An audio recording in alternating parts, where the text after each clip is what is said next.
eminent chartered accountants from different parts of the country, other dignitaries sitting on the table. I've been asked to speak in English, but I'm ready to speak in Hindi if you want also. But no mixture. I'm not Anglo-Indian. So you decide whether you want me to speak in Hindi or in English. Hindi, all right. मुझे बहुत हर्ष है कि सूरत जैसे शहर में, इतनी बड़ी नगर में मुझे आप लोगों ने आमंत्रित किया है। मोरारजी देसाई मेरे शुभचिंतक थे और जहाँ भी वो दौरा में जाते थे तो मुझे साथ ले जाते थे। वो सूरत के थे और सरदार पटेल को भी जो सरदार टाइटल मिली बरदौली से, वो भी यहाँ के निकट के जगह है। पर सबसे ज़्यादा तो मेरी पत्नी नवसारी से है।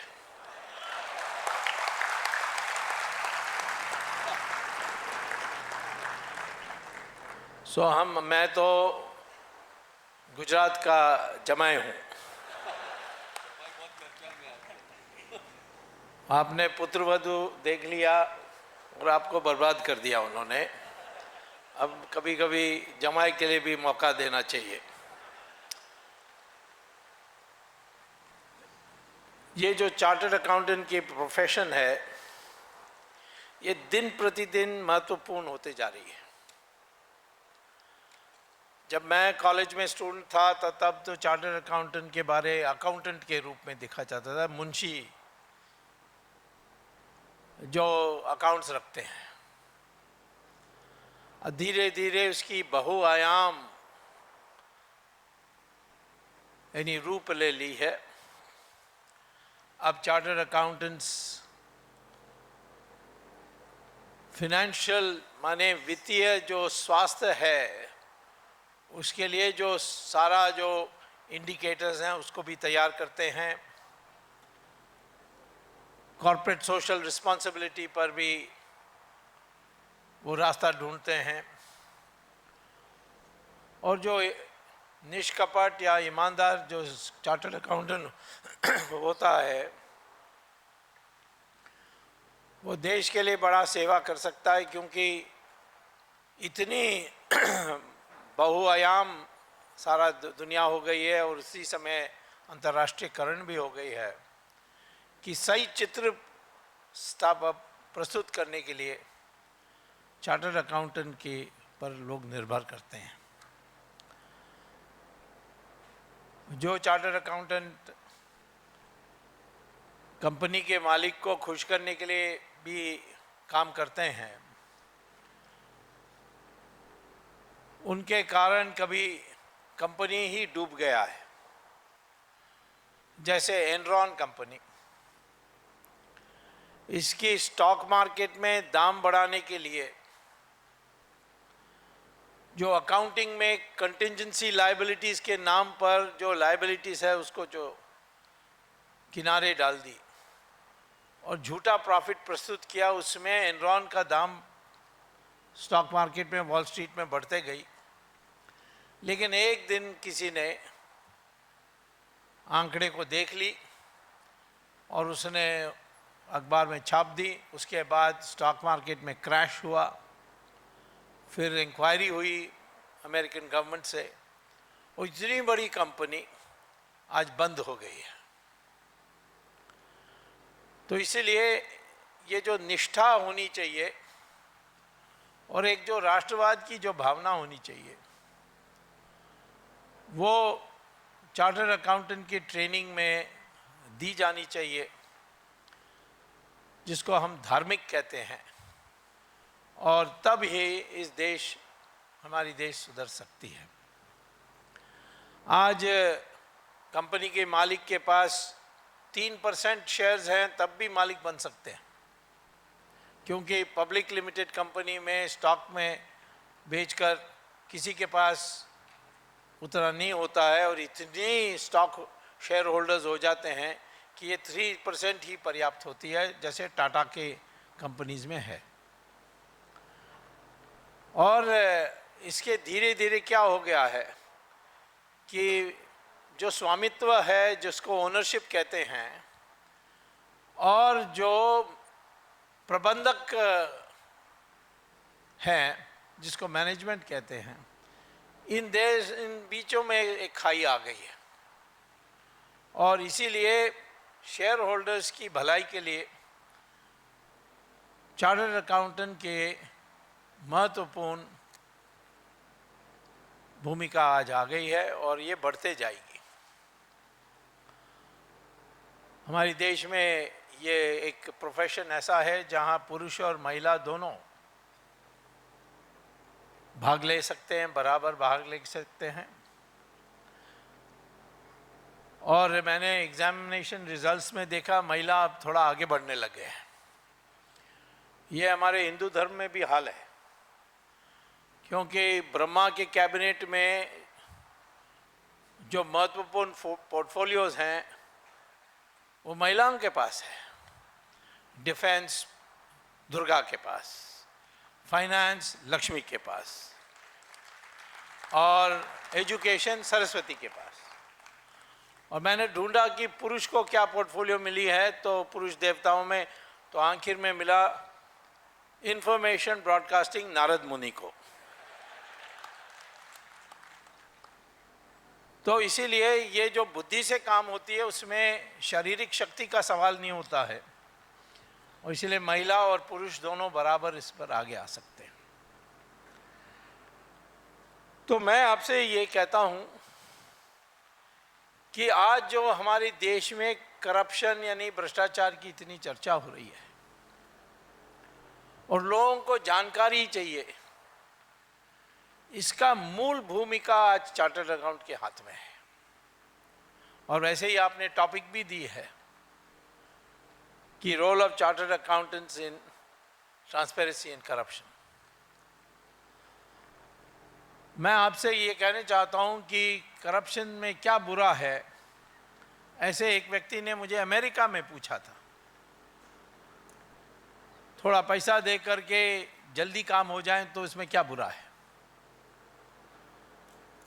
अब सिर्फ इतना ही होता तो फिर कोई बुरा नहीं होता, पर धीरे धीरे जब एक शॉर्टकट मिलने लगती है पैसे बनाने के लिए, तो अनेक और रास्ते भी खुल जाते हैं। 2G स्पेक्ट्रम में क्या हुआ, लाइसेंस सस्ते दाम पर मिला, यानी जो मार्केट प्राइस थी स्पेक्ट्रम का उसका 1/10 पर सरकार ने 9 कंपनीज को दिया। इन कंपनीज ने टेलीकॉम की काम अपने आप नहीं शुरू की। कई कंपनीज ऐसे थे जिन्होंने 100% अपनी लाइसेंस 1/10 के दाम पर खरीद कर 8 गुना के दाम पर उन्होंने विदेशी कंपनी को बेच दी। जैसे स्वान टेलीकॉम ने एटिसलाट को भेजी और यूनिटेक वायरलेस ने टेलीनॉर को बेची। टाटा ने आधा स्वामित्व लाइसेंस का डोकोमो को बेचा, किसी ने सिस्टमा को बेचा। तो 9 कंपनी सबको सस्ते दाम पर आपने लाइसेंस दी थी, इस कारण से कि वो टैरिफ को बढ़ाएंगे नहीं, लेकिन उन्होंने समझा कि इतना सस्ता मिलने से हम क्यों इतना काम करें, तो उन्होंने विदेशी कंपनी को बेच दी। और विदेशी कंपनी को बेच नहीं सकते थे तो उसके लिए चार्टर्ड अकाउंट की मदद ली, और चार्टर्ड अकाउंटेंट्स ने कहा कि आप तो लाइसेंस तो नहीं बेच सकते हो, बट कंपनी को बेच सकते हो, उसके साथ लाइसेंस चले जाए तो आपका क्या कसूर है। तो स्वान टेलीकॉम ने 80% जो शेयर्स है उसने एटिसलाट को बेच दी और बाद में 100%, और लाइसेंस बन गई एटिसलाट की और शुरू हुई यहाँ एटिसलाट की टेलीकॉम कंपनी। अब तो नहीं है, क्योंकि मैंने सुप्रीम कोर्ट में केस डालकर सारी लाइसेंस को कैंसिल करवाया। पर तो ये यानी इस तरीके से आप मदद कर सकते हैं, परंतु ये राष्ट्र हित में नहीं था, और इसीलिए चार्टर्ड अकाउंटेंट को अति आवश्यक है कि उनमें एक राष्ट्रवाद होना चाहिए कि इस देश को महान बनानी है, इसको आगे बढ़ाना है, और भ्रष्टाचार जो है ये एक कैंसर है। कैसा कैंसर है? अब मान लीजिए कि 2G का ही मैं उदाहरण दूं, 36,000 करोड़ रुपए एक राजनीतिज्ञ को मिली, जिसका नाम नहीं लूंगा, परंतु वो इटली की है।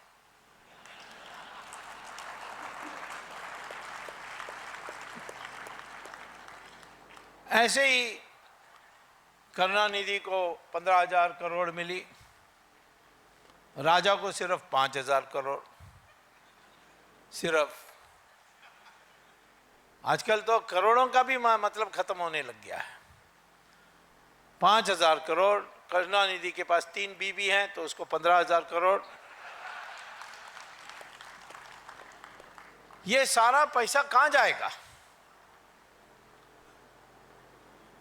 एक बड़ा हिस्सा विदेश चली जाती है। जहां भी भ्रष्टाचार हुआ, कोयले के आवंटन में, 2G स्पेक्ट्रम में, खनिज तेल के सवाल पर, जमीन बेचना, सरकारी जमीन को ले लेना, हड़प लेना, फिर कंडीशन बाद में बदल देना उसकी, हॉस्पिटल के लिए खरीदना, फिर उसके बाद कमर्शियल के लिए उसको बेच देना, उसकी जो क्लासिफिकेशन है सरकार के अपने प्रभाव को उपयोग करके बदल कर करना है। ये वाड्रा करता था। हॉस्पिटल के लिए, स्कूल के लिए जमीन जो अलॉटेड था उसको खरीदता था, फिर अपना प्रभाव लेकर के इसको ओपन कर देता था, और फिर जो रियल एस्टेट कंपनीज हैं जैसे DLF उसको बेचता था, और इससे जिस दाम पर खरीदता था उसके 7-8 गुना उसको मिलती थी। इसीलिए उसको वाड्रा स्कूल ऑफ मैनेजमेंट कहते हैं। तो ये सारी चीज़ें में चार्टर्ड अकाउंटेंट की रोल होती है, क्योंकि आप फाइनेंस की एक्सपर्ट हैं और आप बारीकी से जानते हैं।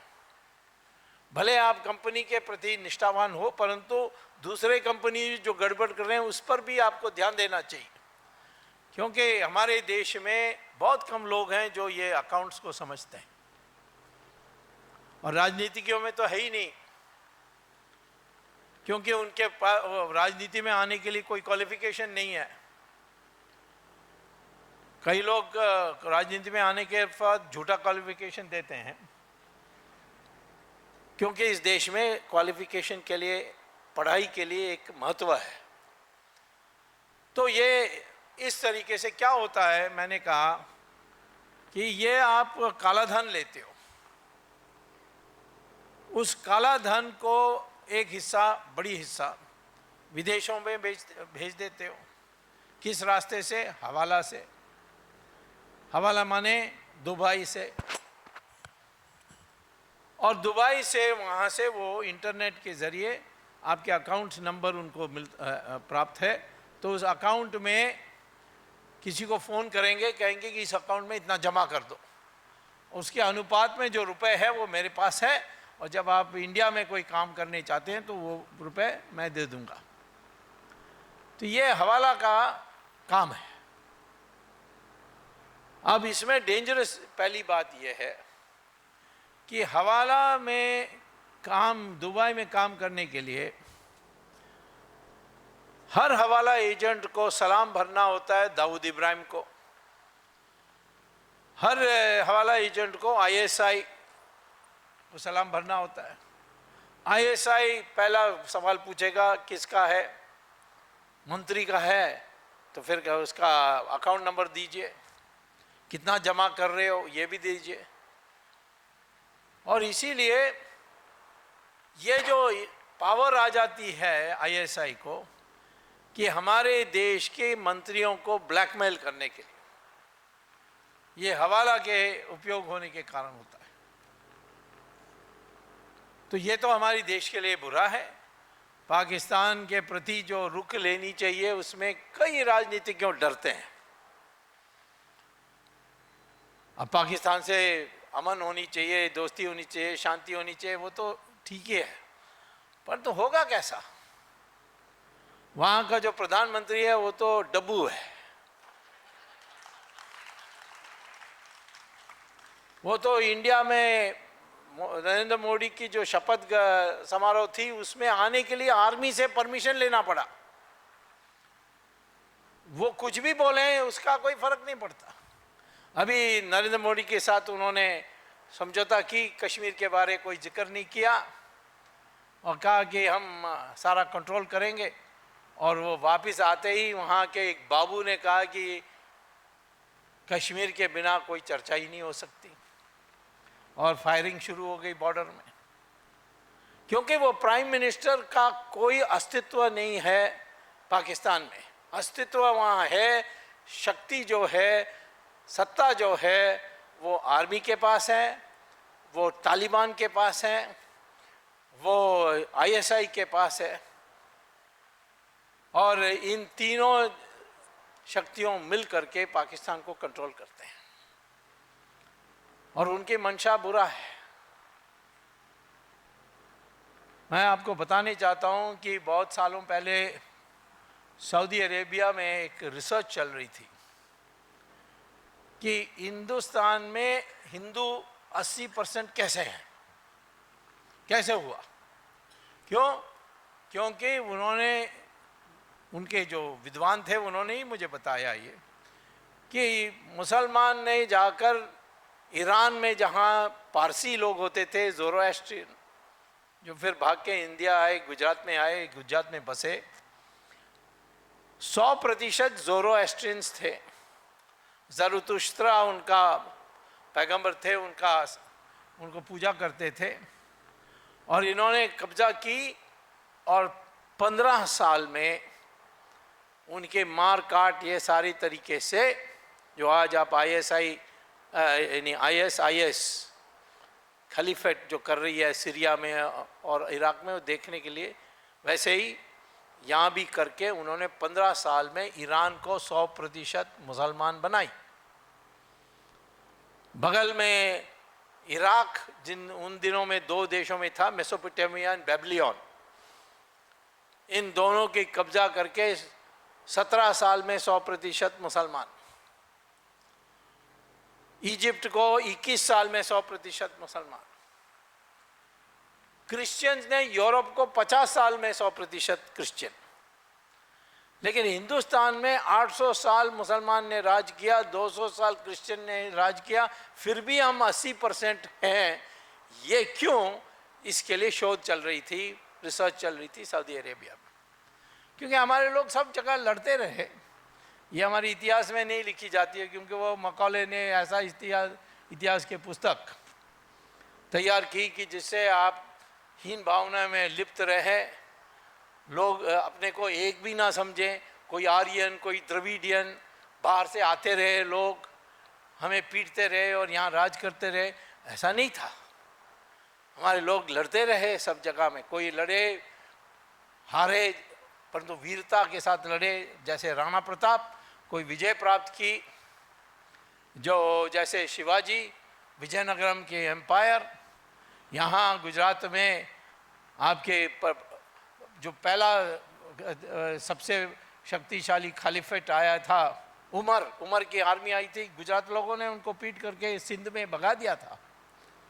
तो हमारे लोग लड़ते रहे, इसीलिए हम आज भी 80% हिंदू हैं। और ये आज दूसरे तरीके से इस काला धन का उपयोग करके हमारे देश में आतंकवादियों को भेजते हैं। तो ये करप्शन तो सीधा हमारी राष्ट्रीय सुरक्षा का सवाल हो जाता है। हमारे नेताओं को रीढ़ की हड्डियाँ ख़त्म कर देते हैं। जो नेता नहीं चाहता है कि मेरा कोई स्विस बैंक अकाउंट के बारे आए। तो ये पहला है जो माइनस पॉइंट है, और ये संभव तभी होगा जब चार्टर्ड अकाउंटेंट अकाउंट्स को उस प्रकार से तैयार करेंगे। मत तैयार करिए, नहीं मैं नहीं करूँगा झट से जाकर आपको अब कह दीजिए कंपनी को नहीं करेंगे। आस्ते आस्ते उनको समझा करके बदल दीजिए, एक राष्ट्रवाद की भावना पैदा करिए। तो एक यह है। दूसरा है कि हमारे देश के अंदर क्या होता है। हमारे देश के अंदर ये काला धन को वो अपने विलासी वस्तुओं पर खर्च करते हैं। बड़ी सुंदर घर बनाते हैं, इटालियन मार्बल, कोई और चीज़ कहीं और से, और ये सजा करके घर बनाते हैं। तो क्या होता है, और हर कमरे में एयर कंडीशनर छोड़िए, मार्बल, पेंटिंग्स, ऐसे लोग चीज़ों को लगा देते हैं। तो इन सारी चीज़ों की डिमांड बढ़ती है इस कारण से। और वो तो बैंक में नहीं रख सकते काला धन को, तो इस पर खर्च करते हैं। जमीन पर खरीद से जमीन के दाम बढ़ते जा रही है, कारण है ब्लैक मनी। और ये सारे जो विलासी वस्तुओं की उत्पादन होती है उसकी इंडस्ट्री की रेट ऑफ रिटर्न बढ़ते जा रही है। तो जो इन्वेस्टर होता है वो कहते हैं क्यों हम साधारण जनता की वस्तुओं को उत्पादन करनी चाहिए, वहाँ तो हमें 5% 6% रेट ऑफ रिटर्न मिलती है, इसमें तो 25% कम से कम मिलती है। तो आज 70% हमारी इन्वेस्टमेंट जो है प्रत्यक्ष रूप से परोक्ष रूप से विलासी वस्तुओं के उत्पादन में जा रही है। परोक्ष माने इस्पात पैदा होती है, इस्पात को आप फैक्ट्री बनाने में लगा सकते हैं या विलासी घर बनाने में लगा सकते हैं, तो वो परोक्ष रूप से लग्जरी को सपोर्ट करती है। और इसीलिए हमारे देश में ये 70% हमारी पूंजी जहां आम जनता के लिए खर्च होनी चाहिए, वो आज विलासी वस्तुओं के लिए खर्च होकर एक सिर्फ 15% पॉपुलेशन के लिए भलाई करती है। ये दूसरा कैंसर है। तीसरा है कैश है आपके हाथ में, सरकार की नीति आपने बदलवा दी कि फॉरवर्ड ट्रेडिंग एग्रीकल्चरल कमोडिटीज़ में कर सकते हैं। ये गलत पॉलिसी थी, परंतु उसमें आपका प्रभाव है, क्योंकि राजनीति में आप काला धन देते हैं तो लोग एहसान मानते हैं, तो जो पावर में आने के बाद पॉलिसी को बदल देते हैं। उस पॉलिसी को बदल करके फॉरवर्ड ट्रेडिंग माने आप जाकर किसान को कहें आप अपना फसल दे दीजिए और हम ये दाम देंगे जो भविष्य में होने वाली है। किसान के लिए तो बहुत अच्छा हो जाता है, क्योंकि जो वर्तमान दाम है उससे ज़्यादा उसको थोड़ा देते हैं। तो ये लोग फिर क्या करते हैं, कैश, किसान तो कैश ही लेगा, वो कहाँ चेक लेगा। हमारी सरकार प्रयास कर रही है कि सबके बैंक अकाउंट खुलें, सबके यानी क्रेडिट कार्ड से काम हो, तो ये तो लंबा है।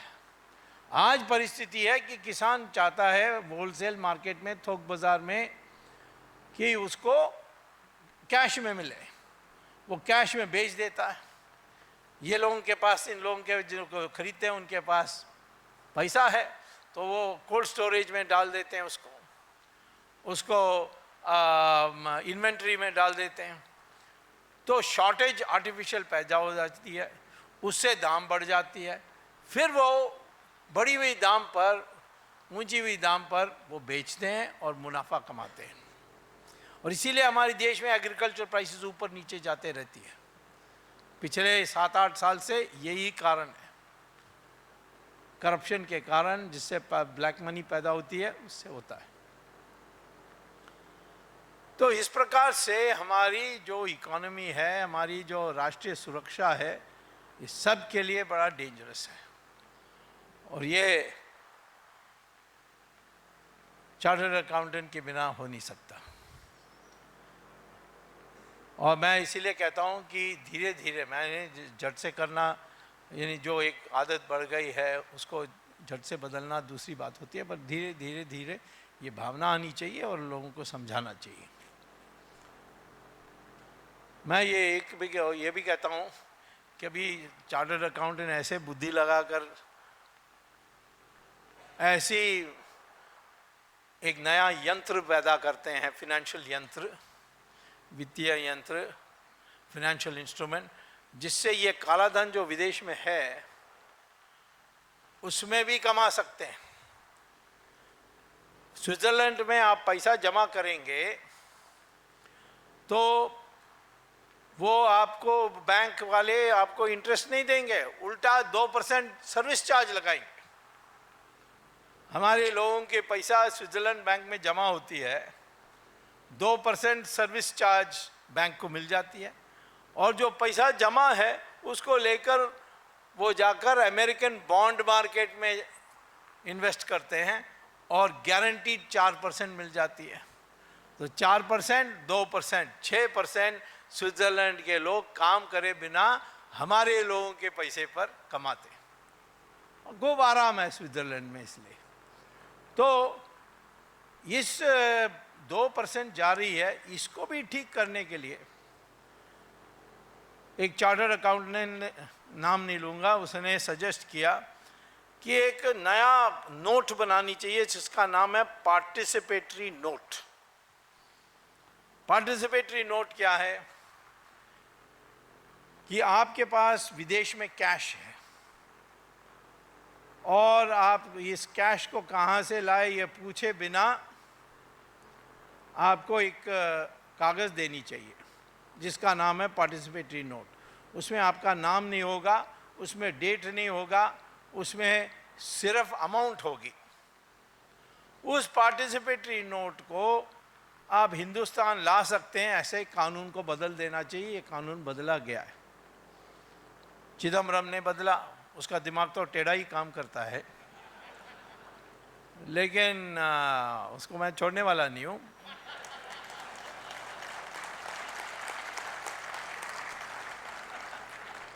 तीन चार बार वो मेरे हाथ से फिसल के निकल गए। और 23 तारीख को और एक बारी आ रही है, उसके उस डेट के लिए 24 के न्यूज़पेपर में हो सकता आ जाए। लेकिन उस सबसे दुष्ट आदमी है, उसने ये पार्टिसिपेटरी नोट बनाई जिससे ये नोट आएगी इंडिया में, रिजर्व बैंक को फोटोस्टैट कॉपी देना है। रिजर्व बैंक नहीं पूछेगी ये कहाँ से आप पैसा लाए, क्योंकि कानून बदल दिया उन्होंने। फिर स्टॉक मार्केट में जाकर स्टॉक ब्रोकर को दीजिए, आप हिंदुस्तानी पैसा लगाओगे तो वो कहेंगे कि सेबी आपको पूछेगा कहाँ से ये पैसा आया। लेकिन पार्टिसिपेटरी नोट है तो सेबी का भी एक्ट को संशोधन कर दिया है कि इस पर कोई नहीं पूछ सकता। तो वो रुपए जैसा हो गया है, उसको लेकर स्टॉक ब्रोकर स्टॉक खरीदेगा, दाम बढ़ेगी, दाम खरीदोगे तो डिमांड बढ़ गई अर्थ है, तो स्टॉक बढ़ेगी और थोड़ा उच्च स्तर पर पहुंचने के बाद उस स्टॉक को बेचना है। बेचकर वो जो पैसा है वो रुपए में देगा, वो वापस जाइए रिजर्व बैंक को, रिजर्व बैंक को दिखाइए आपका पार्टिसिपेटरी नोट और रिसीट जो रिजर्व बैंक ने दिया, और वो रिजर्व बैंक अनिवार्य इस रुपए में डॉलर उस अनुपात में देगी। और जब इसकी एक्टिविटी बढ़ जाती है तो हमारे एक्सचेंज रेट भी ऊपर नीचे जाने लगती है और उस पैसे को वापस ले जाते हैं। अब एक इनकम टैक्स का रूल है कि कैपिटल गेन्स के लिए 30% आपको देना होता है। 30% ही है ना, समथिंग लगा है, हाँ 15% लेकिन पार्टिसिपेटरी नोट आप मॉरिशस से लाएंगे तो फिर उसमें कैपिटल गेन्स टैक्स नहीं है, वो 15% वो भी वेव्ड है। और मॉरिशस में से लाने के लिए क्या करना होता है, $1 दोगे तो वो कंपनी रजिस्टर कर देंगे, उस कंपनी के जरिए आप इन्वेस्ट कर सकते हैं। सरकार ने पार्लियामेंट में कहा कि मॉरिशस हमारे हिंदुस्तानी लोग वहाँ मजदूर बनकर गए, वो अच्छा देश है, इसके लिए थोड़ा हमें कृपा करनी चाहिए। तो अब तो सारे कंपनीज वहाँ उन्होंने कंपनीज खोल दी है। 2G में मैंने देखा 9 कंपनीज की ऑफिसेस मॉरिशस में है और उसके एड्रेस भी एक ही है, बिल्डिंग भी वो की एक ही है, जिस मंजिल में है ऑफिस वो भी एक ही है, उस मंजिल में जो नंबर है ऑफिस का वो भी एक ही है, और अंदर कोई फर्नीचर भी नहीं है, ताला लगा, एड्रेस है बस। तो इस मॉरिशस कंपनी के जरिए अब आने लग गई है। आज हमारे देश में सबसे ज़्यादा विदेश से पैसा कोई ला रहे हैं तो मॉरिशस ला रही है, अमेरिका नहीं ला रही है। अमेरिका नंबर 3 हो गई है, दूसरा है सिंगापुर। ये दोनों छोटे देश कैसा हमारे देश में इतना पैसा ला सकते हैं? ये उनका पैसा नहीं है, ये हमारी पैसे घूम के वहीं पर आ रही है और यहाँ जायज़ तरीके से पैसा कमा रही है और स्टॉक मार्केट को बिगाड़ रही है। तो ये सारी चीज़ें हमारे देश में इस प्रकार से हमारी इकोनॉमी को बर्बाद कर रही है और इसीलिए इस काला धन के लिए एक रास्ता ढूंढने की आवश्यकता है। मैं जहाँ भी जाता हूँ लोग कहते हैं कि प्रधानमंत्री ने कहा कि 15 लाख रुपए बैंक अकाउंट में जमा होगा, कहाँ है? अब मैं नहीं कह सकता, मैंने नहीं कहा, उन्होंने कहा। ये बात तो सही है, क्यों नहीं आ रहा है? अरुण जेटली तो एक वकील हैं, तो ये वकील लोग तो दोनों तरफ की बात कर सकते हैं। वो कहते हैं कि नहीं ये कानून है, वो कानून है, लेकिन दुनिया में कोई ऐसा देश है जिसने विदेश में जो जमा हुआ काला धन को वापस लाए? हाँ है, बहुत हैं और उनके अलग अलग रास्ते हैं। जर्मनी ने एक दिन फैसला किया कि हम हमारी जो लोगों का विदेश में बैंक अकाउंट जमी है उसमें से पैसा वापस लाएंगे। तो उन्होंने क्या किया, जैसे एक बैंक है लिechtenstein बैंक बगल के देश में, वहाँ कई जर्मन्स के अकाउंट्स हैं। तो चांसलर ऑफ जर्मनी मर्कल ने कहा लिechtenstein की राजा को कि ये हमारे जर्मन लोगों ने नाजायज़ अकाउंट रखी है और इसको आप हमें दे दीजिए। तो उन्होंने कहा मैं ये कैसा कर सकता हूँ, ये तो हमारा बिजनेस है, हमारी सीक्रेट बैंकिंग नहीं होगी तो हम तो ख़त्म हो जाएंगे। तो फिर जर्मनी ने क्या फैसला किया? फैसला किया कि जो बैंक के सबसे उच्च अधिकारी है, ऑफिसर है, उसको रिश्वत दो। कितना दिया? $50 करोड़। 50 करोड़ को 60 से मल्टीप्लाई करो, 3000 करोड़ रुपए रिश्वत दिया। और उसने कहा कि मैं ये सारा आपके लिए सीडी में डालकर भेज दूंगा, लेकिन सिर्फ जर्मन का नहीं भेज सकता हूँ क्योंकि सारे कंप्यूटर में तो एक साथ आएगी, तो सब देशों का जो लोगों का अकाउंट है मैं बना के भेज दूंगा। और जर्मनी ने उससे कहा कि ये है तुम्हारे अमेरिकन पासपोर्ट, तुम अब अमेरिकन सिटीज़न हो, जैसे तुम जाओगे अमेरिका में तो आपका प्लास्टिक सर्जरी होगा फेस में, उसके बाद आपको पहचानेंगे भी कोई नहीं, आपका नया नाम होगा, नया एड्रेस होगा और 3000 करोड़ माने $500 मिलियन, $500 मिलियन आपके अकाउंट में होगी। उसने सीडी दी, सीडी को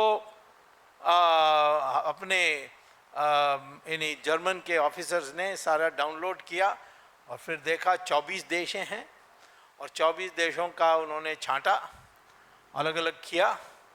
जर्मनी का आपने उन्होंने जाकर गिरफ्तार की उन लोगों का जिनका नाम था, और जो बाकी 23 थे उसके लिए उन्होंने चिट्ठी लिखी उन प्रधानमंत्री को या राष्ट्रपति जो भी हैं कि हमारे पास आपके देश के नागरिकों का अकाउंट है, हमारे पास आपको चाहिए। तो 23 देशों में, 24वां देश तो जर्मनी खुद था, 23 देशों में 22 ने तुरंत चिट्ठी लिखा, हाँ भेज दीजिए जल्दी, हम एम्बेसडर को भेज रहे हैं आपसे संपर्क करने के लिए। एक देश ने चिट्ठी नहीं लिखा। आप समझ सकते हैं कौन सा देश है। लेकिन हम लोग सुप्रीम कोर्ट गए, सुप्रीम कोर्ट के आदेश के कारण वो चिट्ठी लिखना पड़ा मनमोहन सिंह को। नाम आए हैं, अभी सील्ड कवर में है, कभी भी खुल सकता है। ये रास्ता एक है। फ्रांस ने भी यही किया। हांगकांग शंघाई बैंक में उन्होंने रिश्वत देकर, जो सीनियर मोस्ट ऑफिसर था उसको उन्होंने रिश्वत दिया, $500 मिलियन नहीं दिया, $200 मिलियन दिया, क्योंकि वो इटालियन था तो कम पर काम करने के लिए तैयार था।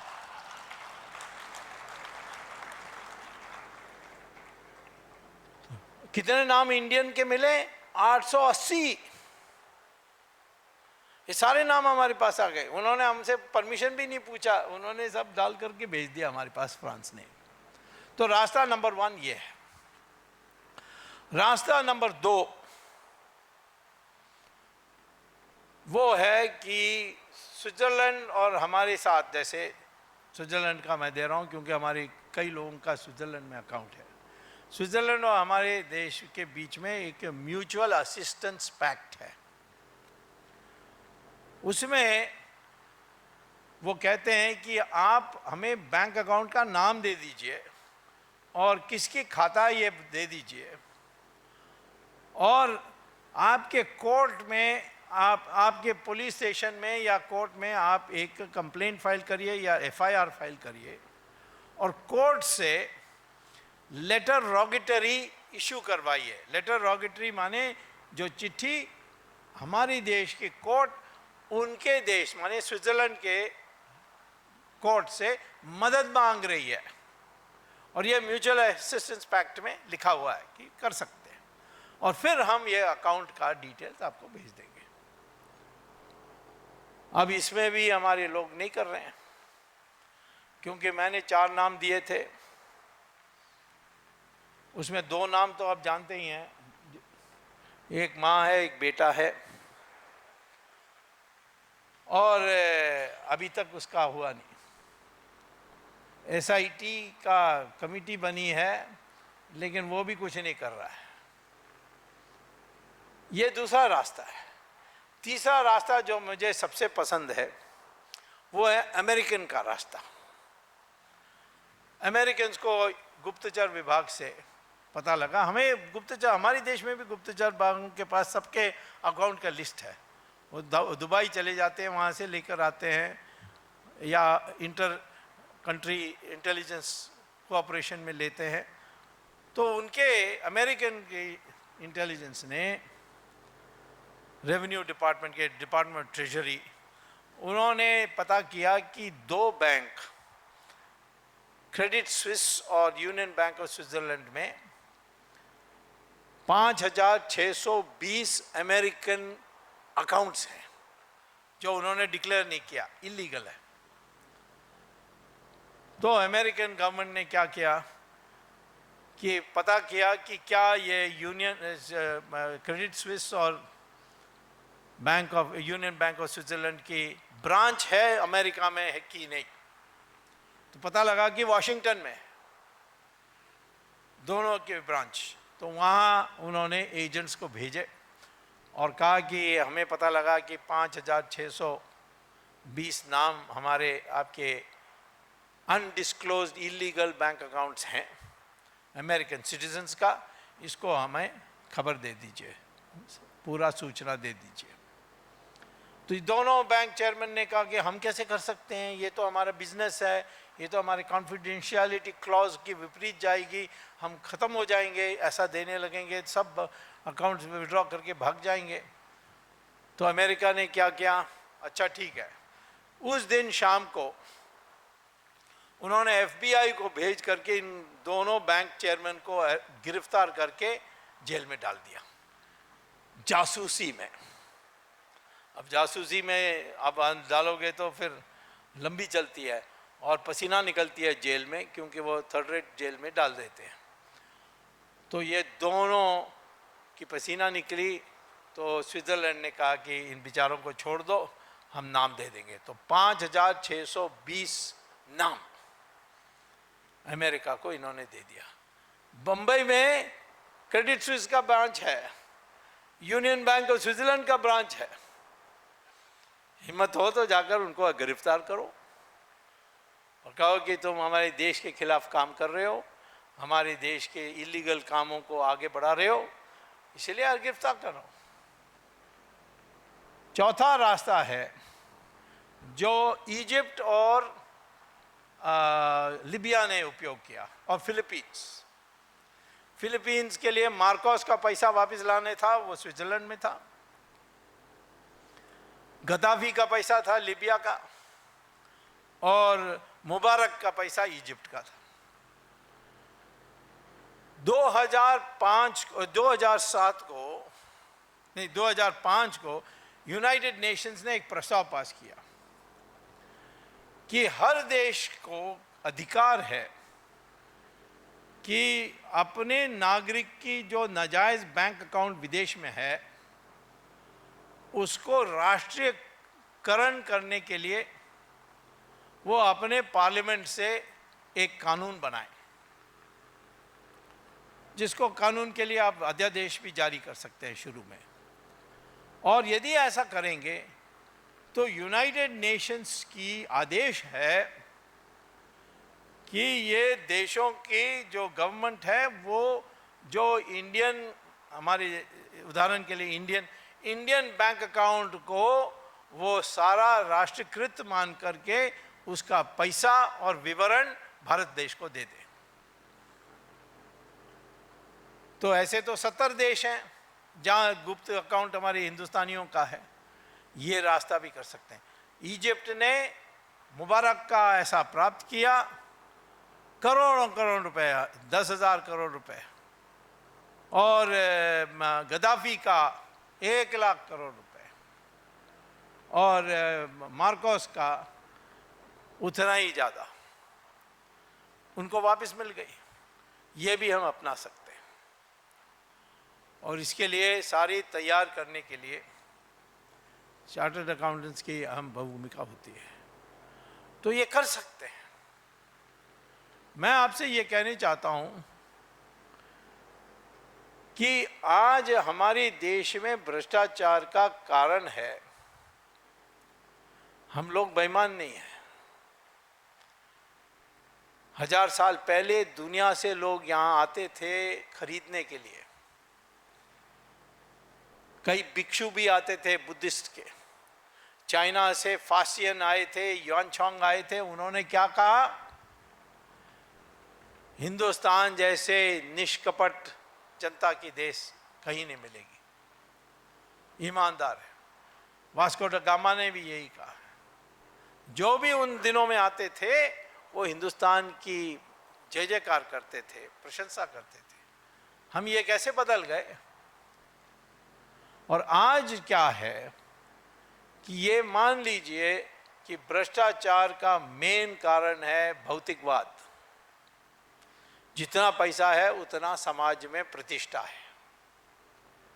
ये होने के बाद लालच बनती है, लालच के कारण भ्रष्टाचार आती है, कोई रास्ता ढूंढने की बात आती है। तो मैं आपसे ये कहूँगा कि हमारे देश में इसको पहचान के 2 महर्षियों ने समाज की रचना इस प्रकार से की जिससे ये जो भौतिकवाद है वो इस देश में हमारे लोगों के मस्तिष्क को पकड़े ना। और इसीलिए हमारे देश में जो आज विकृति में चले गई, 4 वर्णों में बांटी गई थी, परंतु ये जन्म से नहीं था, ये कर्म से था, अपने चुने हुए रास्ते से था। विश्वामित्र पैदा हुए थे क्षत्रिय के घर में, लेकिन बने महर्षि क्योंकि उन्होंने ऋषि का काम किया। वेद व्यासा का मां मछुआरा थी, लेकिन वो महर्षि बने और महाभारत लिखी। वाल्मीकि पैदा हुए थे दलित घर में, महर्षि बनकर रामायण लिखी। कालिदास जो कवियों के कवि थे महर्षि, वो जंगलों में पेड़ की शाखाओं को काटते थे, वनवासी थे, लेकिन महर्षि बने। तो ये जन्म से कभी नहीं जुड़ा हुआ था। और इसीलिए हमारे देश में ये तय हुआ कि जो सबसे ऊंचे है वो ज्ञानी होगा और त्यागी भी होगा। मुझे अमेरिकन कई बार पूछते थे जब मैं विद्यार्थी बनकर गया अमेरिका में, कि आप लोग महात्मा गांधी के फॉलोअर्स कैसे बने। जब मैंने पूछा क्यों, तो उन्होंने कहा कि महात्मा गांधी तो ठीक से कपड़ा भी नहीं पहनते हैं, एक छोटा लंगोटी पहन करके घूमते हैं।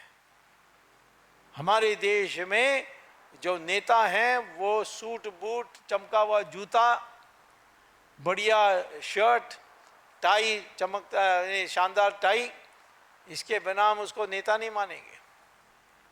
उनके धर्म गुरु भी, पोप को देख लीजिए, कितने सजे हुए होते हैं। लेकिन हमारे देश में धर्म गुरु एक भगवा कपड़ा पहन के घूमते हैं, कितना भी बड़ा हो। हमारे देश में महात्मा गांधी हो, जयप्रकाश नारायण हो, कितने सरल थे, कोई ऐसा उनके ऊपर इन्हीं अपने वस्त्र पर खर्च नहीं करते थे, परंतु उनका सबसे उच्च था। भृगु ऋषि और भारद्वाज ऋषि ने दोनों ने तय किया कि हमारी समाज धन के आधार पर नहीं तय होगा, उसकी जो ढांचा बनेगी वो धन के आधार पर नहीं होगा। त्यागी और ज्ञानी उसको सबसे उच्च स्थान देंगे, राजा से भी ज़्यादा देंगे। और इसीलिए हमारी देश ईमानदार रही है। माने एक समन्वय हम लोगों ने ढूंढा। भौतिकवाद तो करना ही है, भौतिकवाद नहीं पर भौतिक प्रगति करना ही है, लेकिन भौतिक प्रगति के साथ आध्यात्मिकता का भी समन्वय होना चाहिए। ये हमारी समाज थी और वो समाज से हट गए। आज पश्चिम देशों में भी वो समझने लगे कि सिर्फ भौतिकवाद से मनस में शांति भी नहीं मिल सकती। इसीलिए हमारे धर्मगुरु के आश्रम में कितने लोग आ रहे हैं, भर भर के आ रहे हैं, विदेशी अमीर लोग, क्योंकि उनको मनस में शांति नहीं होती। ये सब कौन सिखाएगा? हम सब लोगों को करना पड़ेगा, क्योंकि हमारे ये जो 1000 साल में और विशेष तौर पर ये जो पिछले 200 साल और ख़ास तौर पर जो मकौले ने हमारे देश में ये एक पैदा की कि हमारे जो पुरानी संस्कृति को नीच देखें, उसको समझें कि इसीलिए हम आज गुलाम हैं और नकल करें। मकौले तो साफ कहता है, I want an Indian who is by habit an Englishman. He may look like an Indian, but he will by dress and habit will be an Englishman. वो आज हमारे देश को सब जगह हावी हो रही है। और मैं समझता हूँ कि हम सब लोगों का यह कर्तव्य बनता है कि आज हम ये जो पुरानी संस्कृति है उसको दोबारा इस देश में प्रचार करने की आवश्यकता है। ये किसी धर्म के विरुद्ध में नहीं है। योगा के लिए इतना हल्ला गुल्ला हुआ हमारे देश में कि हम ओम नहीं कहेंगे। ओम क्या है? अभी जो प्लूटो में गई है धूप के पास, और उसके पहले भी जो सैटेलाइट्स स्पेसशिप्स गए हैं, नासा की वेबसाइट में आप देख सकते हैं, नासा ने क्या कहा कि हमने सूर्य के निकट पहुंचते समय एक आवाज आई, एक ध्वनि आई, उसका ध्वनि ओम है। और ये भी कहते हैं कि यही हिंदुओं ऋषियों का ओम कहने के अर्थ है। उनको पता था, हम क्यों नहीं सुन सकते हैं? क्योंकि हमारे कान 20 हर्ट्ज के नीचे कोई साउंड वेव होगी तो सुनने में आता नहीं है। लेकिन वो मशीन को रखकर उन्होंने ओम को पता किया।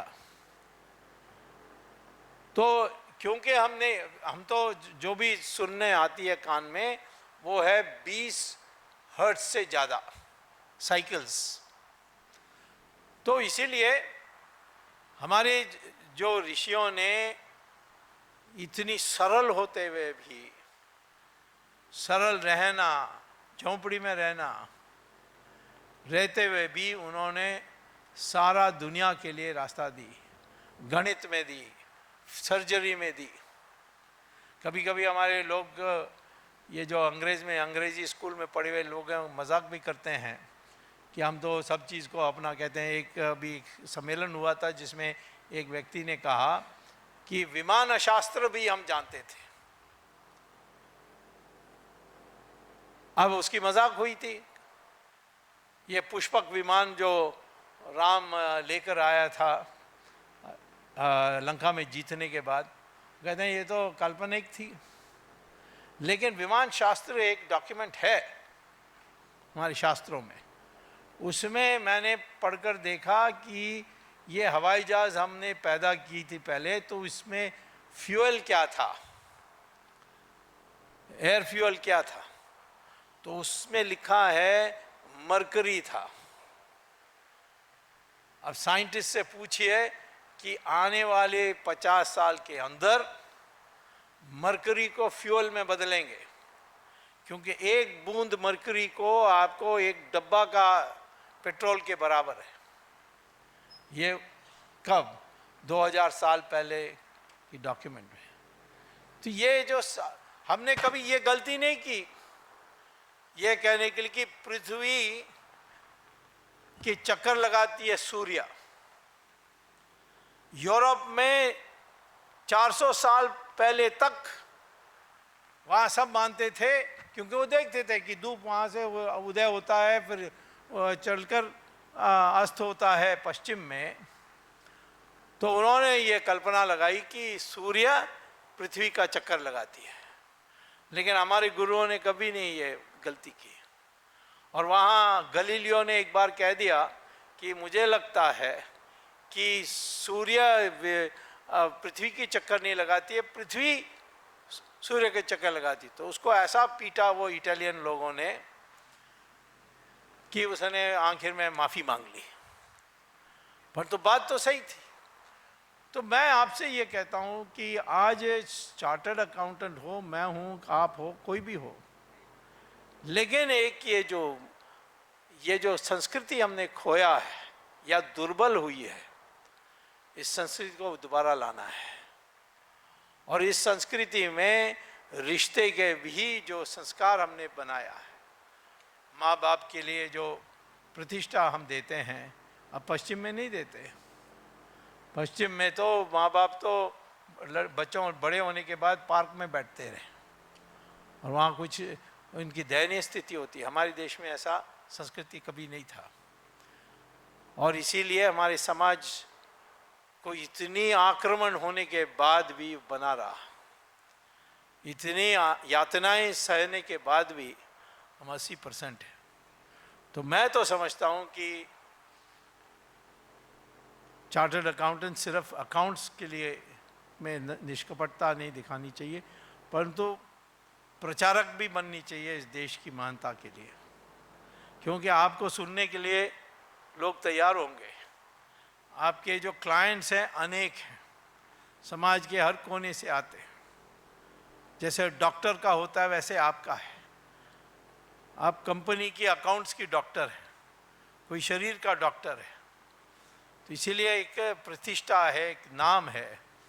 और मैं समझता हूँ कि आप सिर्फ अच्छे अकाउंट्स बनाना ये पर्याप्त नहीं है, परंतु आपको प्रचार भी करनी चाहिए कि भ्रष्टाचार करना बुरा है, ये हमारे देश के लिए कैंसर है। और दूसरे तरफ हमारी जो मूल्य हैं, तभी उसी से हमारी समाज स्थिर हो सकती है। हमें आधुनिकीकरण करना चाहिए, मॉडर्नाइजेशन करना चाहिए, परंतु पश्चिमीकरण नहीं करना चाहिए, वेस्टर्नाइजेशन नहीं करना चाहिए। उनकी कोई अच्छी बातें तो लेने के तैयार, परंतु मैंने देखा जो भी हम वहाँ सीखने के लिए, जैसे कैलकुलस हो या फिजिक्स हो, सारी चीज़ों हम बहुत पहले से आगे थे। विदेश की आक्रमण के कारण पीछे हुए, फिर हमारी ब्रेन वॉशिंग जो अंग्रेज़ों ने की उससे और पीछे हुए, और हमारी नेतृत्व भी उसी असर पर आगे चली। जब महात्मा गांधी की बात माने जाती या सरदार पटेल की मानी जाती तो हम इस आज की स्थिति में नहीं होते, हम तो विकसित देश होते। आज भी मैं कहता हूँ कि जो क्षमता हमारी देश में है उसमें यदि सही नीति अपनाई जाएगी और अपनाई जाएगी, मैं मानता हूँ कि ठोकर लगेंगी हमें, तब भी हम सही रास्ते में आने के लिए वो सहायक होगा। जरूर बात सही है कि अभी तक काला धन वापस नहीं आया, लेकिन इसमें भी हम पीछा नहीं छोड़ेंगे और काला धन वापस लाने के लिए करेंगे। अब कई लोगों को गलत आइडिया होगी किस तरीके से करना है या क्या हो जाएगा इससे, या कितना उथल पुथल हो जाएगा, ये समस्या हो सकती है। परंतु हम तो समझते हैं कि इस पर जिस मंशा के साथ सत्ता में हैं उस कारण से हम इसके लिए आखिर में कर ही देंगे। इसको करना ही है, नहीं तो देश नहीं बचेगी। देश की हालत आज, आर्थिक हालत बहुत बुरा है। कई छोटी छोटी ऐसी बातें हैं जिनको करने के लिए कई हमारे लोग डरते हैं, परंतु इसको भी करना है। एक मैंने बहुत पहले कहा था कि चार्टर्ड अकाउंटेंट की बोझ कम करनी चाहिए और इसीलिए इनकम टैक्स को अबॉलिश कर देना चाहिए। आधा काम आपका कम हो जाएगा, उसके बाद आपको अकाउंट बनाने की जरूरत नहीं होगी। लेकिन इतना बदल आएगा देश में उससे। वो जो 2 लाख करोड़ रुपए आज इनकम टैक्स से सरकार को मिल रही है, वो सारा लोग बचत में जाएगी। वो बचत से इन्वेस्टमेंट होगी, इन्वेस्टमेंट से ग्रोथ होगी, और ग्रोथ से इनडायरेक्ट टैक्स से आपको रेवेन्यू मिलेगी। और ये मैं आपसे कहता हूं कि इनकम इनडायरेक्ट टैक्स में भी सरलीकरण करनी चाहिए। 2650 कमोडिटीज़ पर जो इनकम टैक्स से सेल्स इनडायरेक्ट टैक्स लगती है, उसको आप कंट्रीब्यूशन से रैंक लगाओगे तो पहला 21 वस्तु जो हैं वो आपको 90% income tax indirect tax excise tax देती है। तो इसीलिए 21 में लगना चाहिए, बाकी में हटा देना चाहिए और कहना चाहिए दाम कम करो। इस प्रकार के सुधार चार्टर्ड अकाउंटेंट एसोसिएशन भी जोर लगाना चाहिए। यानी आपका बिजनेस कम हो जाएगा बट देश सुधर जाएगा, और उससे आपको अप्रत्यक्ष रूप से आपका भला होगा, आपके बच्चों के भविष्य उज्जवल होगा। इस प्रकार से अनेक कदम हैं जो लेने की है, लेकिन मूल बात है कि हमारी मंशा दूसरी होनी चाहिए। देश को दुनिया में नंबर 1 पहले थी, दोबारा बनाना है, और उसमें हम विभिन्न क्षेत्रों में सब प्रयास करेंगे। ये सोच करके हम आगे बढ़ेंगे तो चार्टर्ड अकाउंटेंट हमारे देश के लिए मूलभूत परिवर्तन करने में बड़ी पैमाने में, बड़ी मात्रा में सहायक रहेगी और उपयोग रहेगी। धन्यवाद, नमस्कार।